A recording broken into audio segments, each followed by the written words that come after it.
Assalamualaikum warahmatullahi wabarakatuh. Rahayu, rahayu, rahayu. Alhamdulillah para pemirsa dan juga para pemerhati, netizen, subscriber dari channel Paduan Gaul yang budiman dimanapun Anda berada. Semoga tetap mendapat kesehatan, keberkahan, dan juga mendapat kepahaman dari Anda sering menyimak dari konten-konten dari channel Paduan Gaul. Dan tak lupa juga kami doakan kepada seluruh pemirsa semuanya, jikalau ada yang memang sedang sakit, semoga dari seluruh penyakit-penyakitnya, baik itu penyakit medis atau penyakit non medis, segera diberikan kesembuhan oleh Allah dalam wujud nyata dan tidak kambuh-kambuh lagi. Dan bagi pemirsa yang sudah memiliki banyak masalah hidup atau beban-beban hidup, semoga diberikan solusi yang nyata, dan dimana dari beban-beban itu pun nantinya bisa terurai hingga semua terselesaikan dengan baik dan bisa diambil dari hikmah-hikmahnya. Dan sedikit pemirsa dari narasi kami bahwasanya disampaikan dari golongan alim manusia, banyak sudah mengetahui bahwasanya di fase akhir zaman banyak perempuan yang berlagak seperti seorang lelaki, baik dari perwujudan nyata atau bahkan dari perilakunya, di mana itu sudah mulai menjamur banyak di dunia nyata manusia. Dan juga sedikit mungkin yang akan kami garis bawahi, di mana perempuan-perempuan ini mereka lebih banyak menyibukkan dirinya di dunia yang dimana mereka hanya terpaut di duniawi saja, itu yang pasti. Dan juga ini ada sebuah kisah nyata dari netizen dari Malaysia, di mana netizen ini memiliki seorang putri yang memang putrinya kalau dilihat sisi manusiawi ya cantik, tetapi dari perilakunya sendiri dia berubah seperti seorang laki-laki, di mana perilakunya sering melakukan perbuatan layaknya laki-laki yang melakukan kemaksiatan seperti judi, lalu slot, lalu melakukan pinjaman-pinjaman online yang berbasis riba, dan juga banyak dari perkumpulannya pun dengan laki-laki. Dan yang paling berdampak yaitu dari sosok ini tidak sama sekali tertarik dengan sosok laki-laki. Gerangan apakah yang membuat dari perempuan ini sampai begitu jauhnya pemirsa?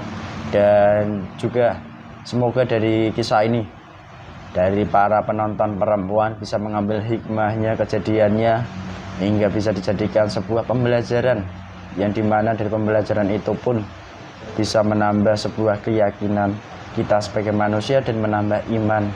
Lebih-lebih kita pun akan terselamatkan oleh Allah Subhanahu wa taala di kehidupan akhir zaman ini.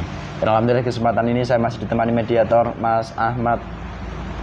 Semoga tetap sehat. Siap? Yes, siap. Kami mohon izin doanya pemirsa, semoga diberikan kelancaran dari awal hingga akhir video kita nanti dan bisa diambil manfaatnya. Amin.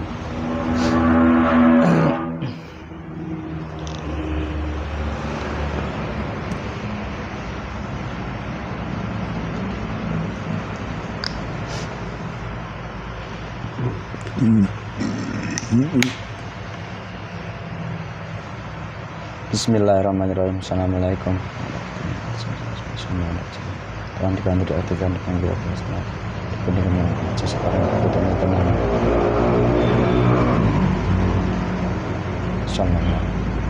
Assalamualaikum aktif berpindah dari sesuatu ini. Dengan izin Sang Yang Nur Cahaya Nurana, gaib-gaib terkuat yang menguasai jasad orang yang disebut ini bernama, yang mempengaruhi dia memiliki persifatan sering melakukan judi, melakukan pinjaman online, dan juga tidak taat terhadap nasihat-nasihat orang tuanya, dan menutup jodohnya ketarik semuanya ke tangan saya.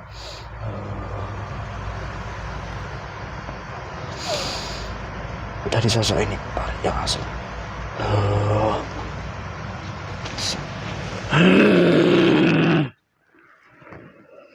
Ini gimana apa? Kenapa saya bergetar di sini? Masih nyambung semuanya, pita suaranya melarinya. Bisa bicara bahasa manusia, bahasa Indonesia langsung. Sallallahu alaihi Muhammad. Bulan apa? Iblis, Iblis apa jin? di mana saya ini? Ini di Nusantara, di Indonesia. Jauh sekali. Lah bukankah manusia yang kami ikuti orang Indonesia? Ya memang, Hmm. cuman saya kenapa dimasukkan ke sini? Kamu dari mana? Katakan jujur. Saya dari tubuh Terus siapa? seorang wanita. Wanita yang mana? Banyak wanita di dunia ini. Wanita yang kamu maksud. Kamu yang menguasai. Juga berpengaruh kepada sifatannya seperti seorang laki-laki dan juga berpengaruh kepada kehidupannya, itu kamu yang mempengaruhi. Ya, salah satunya. Ngomong-ngomong, kamu sendiri itu berasal dari mana kok bisa masuk dalam tubuh perempuan tersebut? Saya dari kemaksiatan dia, dari kesenangan yang saya berikan. Lalu kalau kamu mengatakan kamu dari kemaksiatan, berarti kan ada yang lebih dahulu kala menguasai jasad itu. Dari negatifnya itu keluhan apa? Banyak, iblis juga ada. Dari mana itu asal muasalnya? Kodam atau dari mana? Katakan jujur. Sama. Dari leluhurnya ada. Terus? Dari maksiatnya juga ada. Terus? Banyak. Berarti yang paling dominan sekarang ini menguasai jasad perempuan itu siapa? Kamu atau dari kodam leluhurnya sendiri? Saat ini saya sudah berhasil mengendalikan semuanya. Entah itu di pikiran, entah itu di hati. Bahkan bisa menggerakkan jasadnya. Terus? Kamu asli iblis atau dulu jin? Saya asli iblis. Tercipta dari iblis juga saya.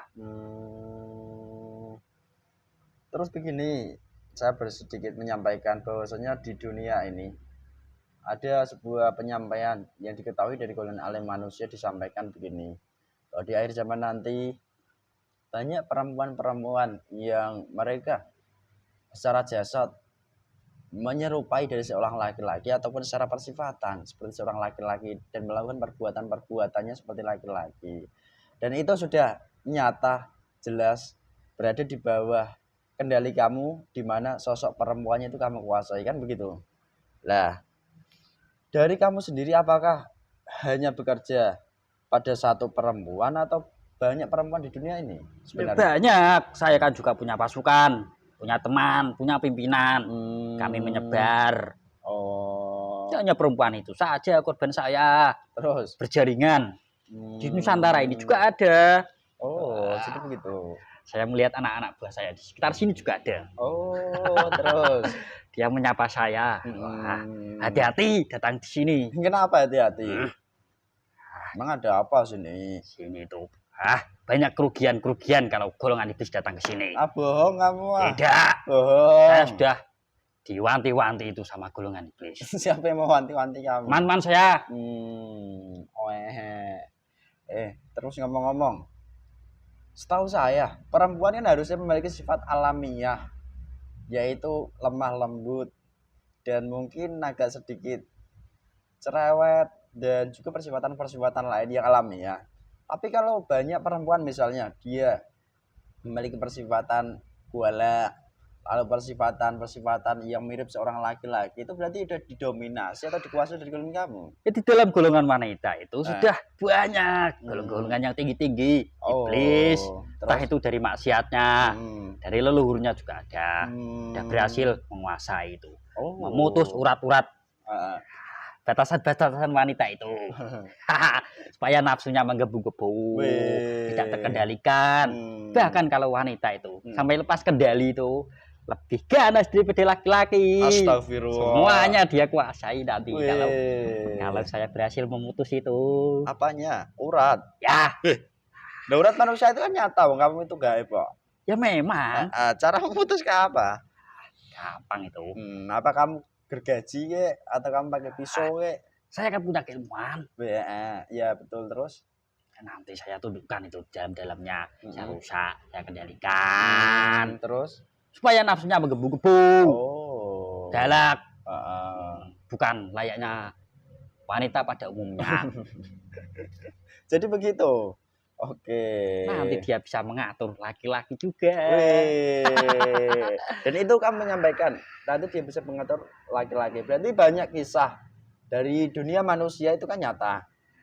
Banyak sekarang ini para mungkin istri yang tidak taat pada suaminya, mereka dengan kelebihan mungkin di materinya, bahkan itu cenderung mereka sebagai manusia, seorang perempuan tadi itu mengatur dari laki-lakinya, bahkan membuat takut laki-laki itu kayak mana sebenarnya?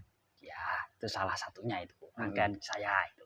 Untuk menciptakan dosa-dosa dari wanita itu sendiri. Astagfirullah. Wanita itu nanti bisa lebih pintar daripada suaminya. Oh. Maka dari itu, urusan-urusan yang seharusnya diselesaikan sama laki-laki itu, perempuannya itu sudah pintar sendiri.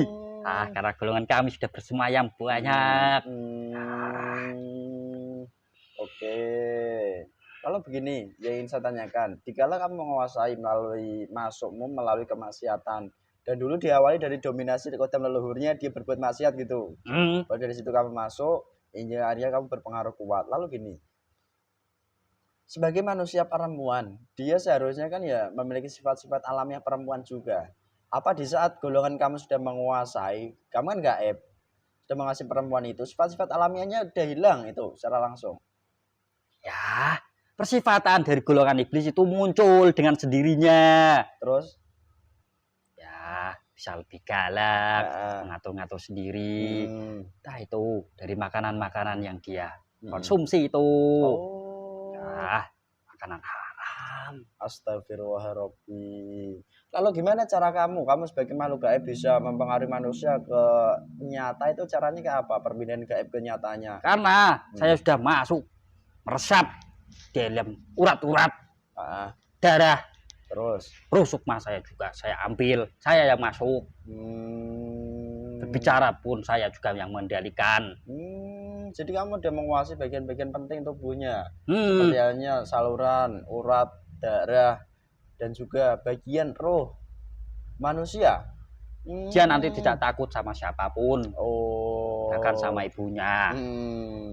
Dan memang kenyataannya sudah manusia tidak mempan dinasihati dari orang tuanya, kan begitu? Ya, karena kami yang mengendalikan.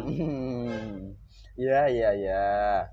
Terus gini, kalau sudah terlanjur seperti itu perempuan-perempuannya, setahu kami manusia, malah manusia berbuat salah, sekalipun udah melewati batas itu kan masih ada ampunan dari Allah. Apakah bisa terlepas daripada cengkraman golongan kami sudah begitu kuatnya menguasai jasad manusianya, seorang perempuan tadi?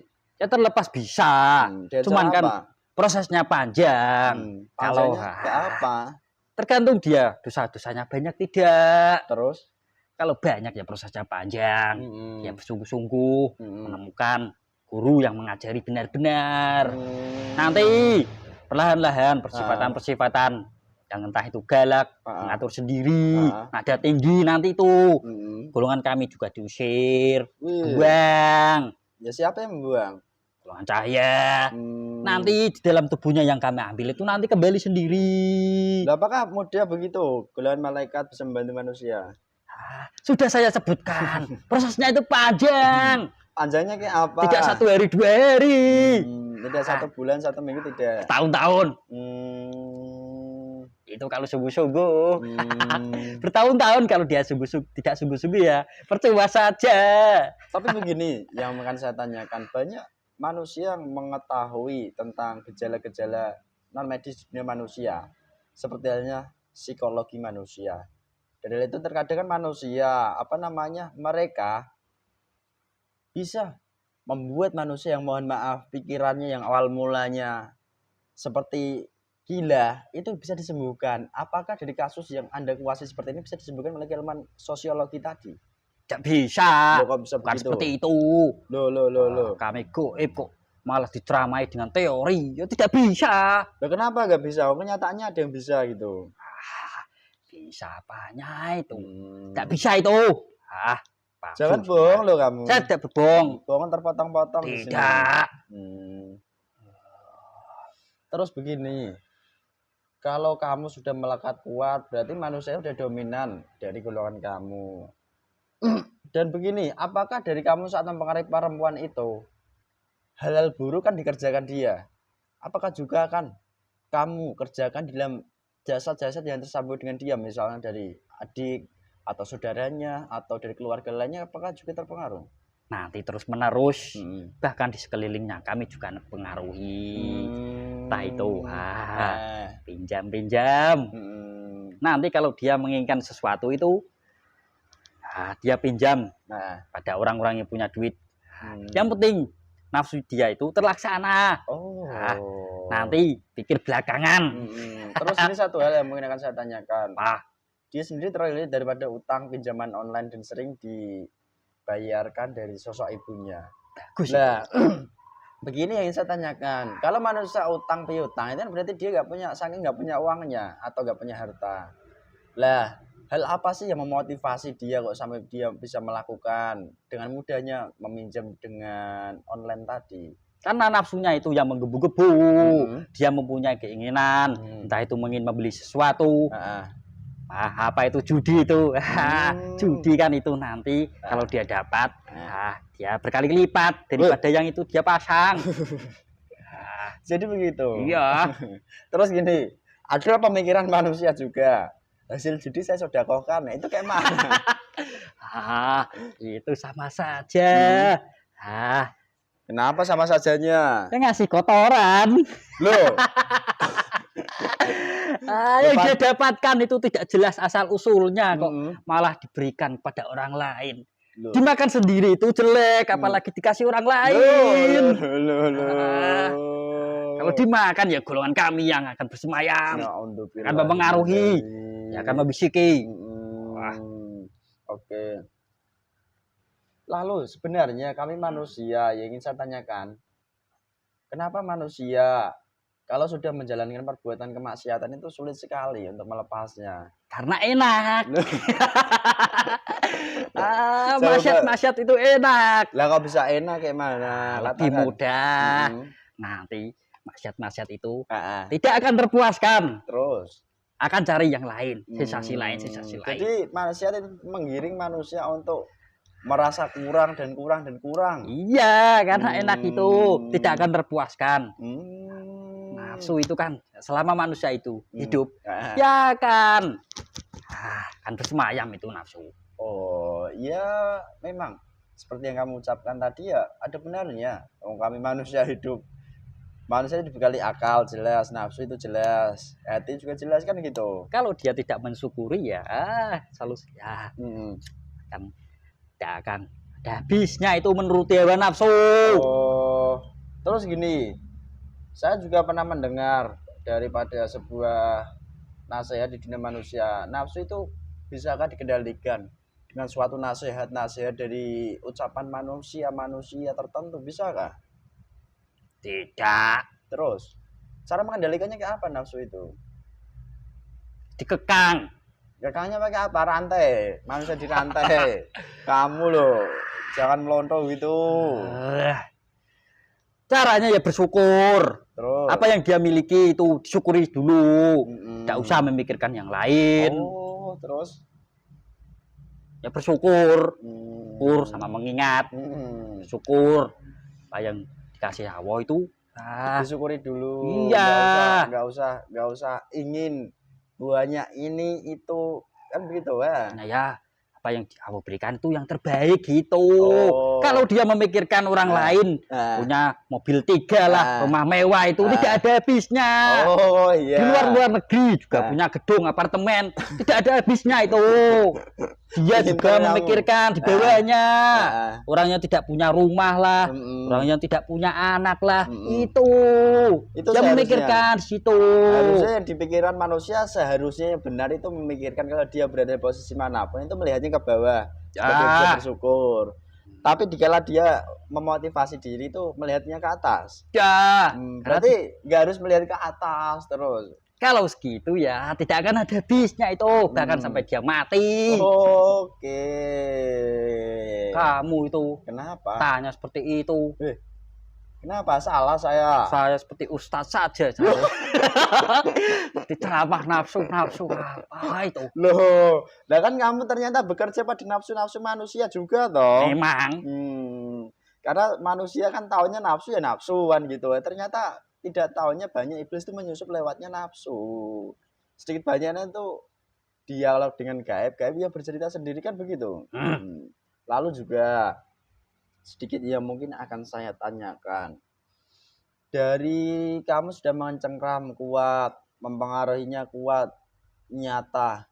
Lah, Kalau manusia kan terkadang mereka meminta solusi datang kepada seorang yang dihormati atau dianggap mungkin memiliki kelebihan tertentu ataupun alim atau yang mungkin dipandang itu bisa menyembuhkan daripada hal-hal yang ternyata itu diganggu dari golongan gaib seperti kamu. Apakah itu bisa juga membantu manusia untuk menyembuhkannya? Tidak bisa kalau teori saja.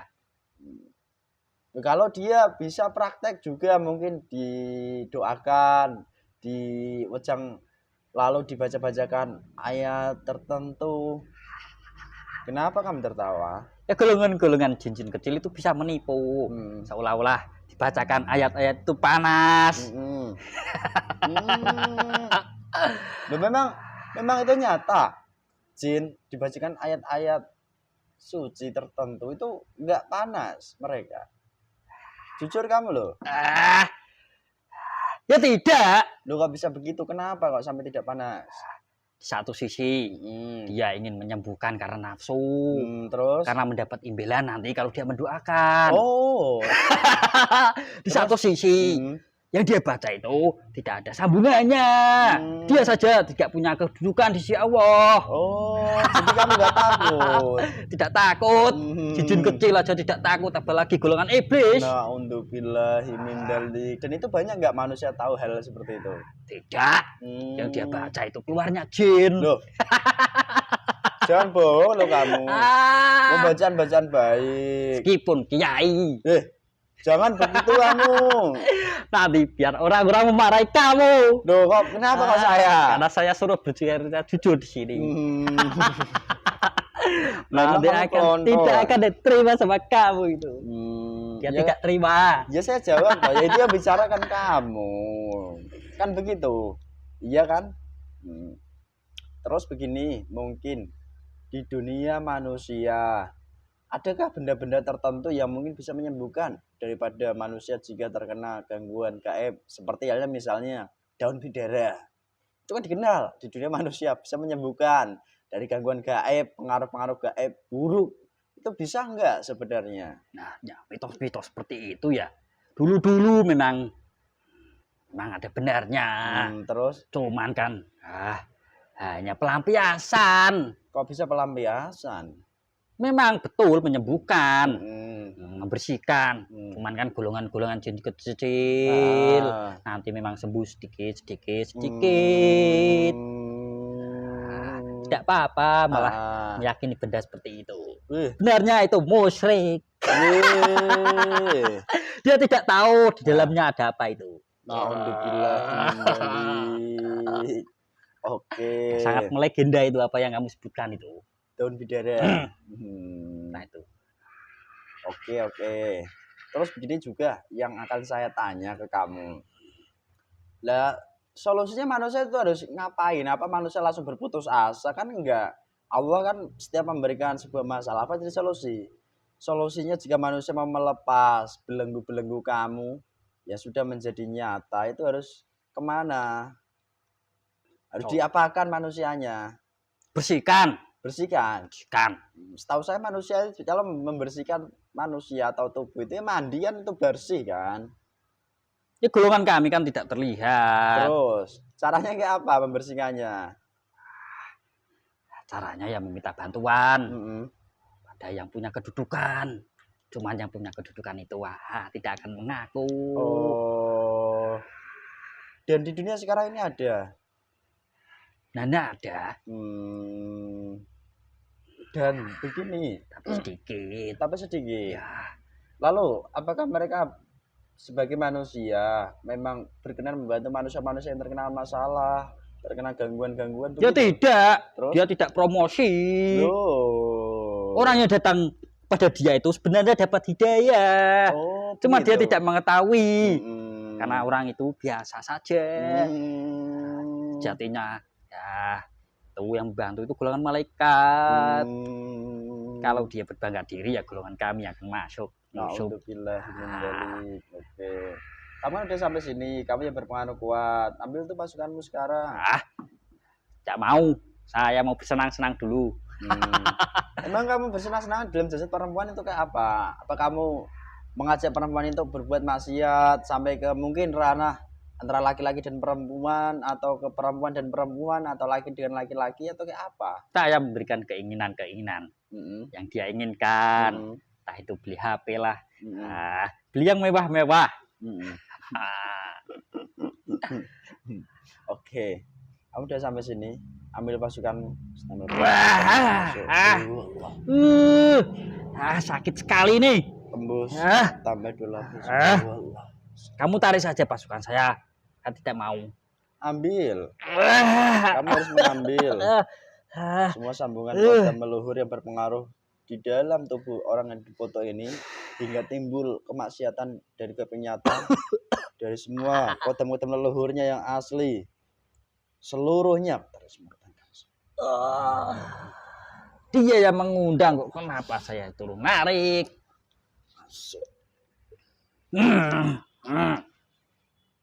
Terkunci dalam tubuh ini salah. Masih ada banyak dari pengaruh-pengaruhnya di kepala, di hati, dimanapun semua mereka jadi satu. Dia kata langsung ini hanya kecil saja ini. Salam. Tarik semua efek-efek di kepalanya itu berpengaruh di akalnya, di hatinya, dan juga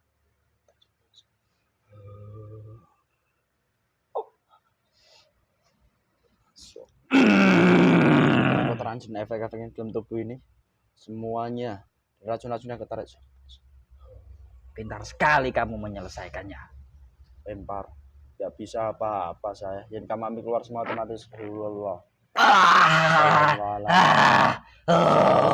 Muhammad. Semua rohnya dikembalikan lengkap.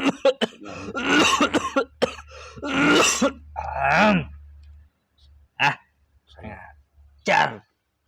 Ikatanmu dengan jasad ini dan dari kodam-kodam leluhurnya pun terputus.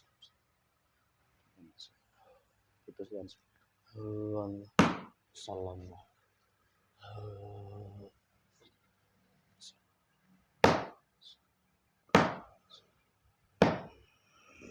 Udah ya, kamu nggak usah kemana-mana.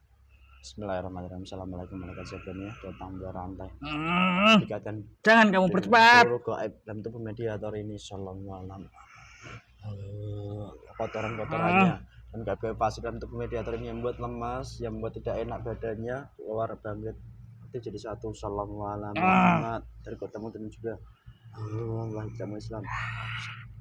Dia keluar semuanya teman. Sallallahu alaihi Muhammad.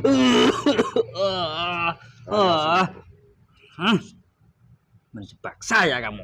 Saya tidak. Pasukanmu dan siapapun yang tidak ada yang tertinggal. Apa-apa katakan juga terdekat. Lempar semua masuk neraka.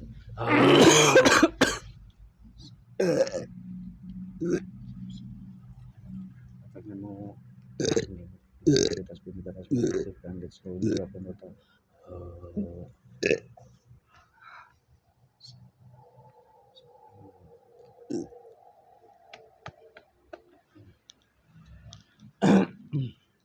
Alhamdulillah pemirsa, begitulah adanya sedikit dialog kami dengan gaib yang berpengaruh di salah satu manusia perempuan, di mana dari perempuan itu sudah ditampakkan dari tanda-tanda akhir zaman ini. Dan tentunya kita sebagai manusia perlunya menyikapi dengan jeli dan juga dengan hati yang jernih, supaya kita pun tidak terpengaruh apapun, dan juga semoga saja kita pun tidak meniru dari hal-hal yang demikian ini. Dan solusi yang paling utama sebagai seorang manusia sebenarnya itu tetap kembali kepada jalur di mana kita diciptakan, yaitu untuk menyembah Allah. Kembalilah untuk menyembah Allah Subhanahu wa taala dengan jalur yang sebenar-benarnya, dan juga berpegang kepada suatu yang diyakini secara nyata. Mungkin itu saja yang dapat kami sampaikan, kami uraikan di kesempatan kali ini. Jika dari kami banyak kekurangan tutur kata, bahasa, dan tingkah laku, itu mutlak karena kebodohan kami sebagai manusia. Kami mohon maaf yang sebesar-besarnya. Dan apabila ada sebuah kebaikan, kebenaran, itu bukan dari kami datangnya, semuanya tetap dari Allah Subhanahu wa taala. Cukup sekian dari kami. Wassalamualaikum warahmatullahi wabarakatuh. Rahayu, rahayu, rahayu.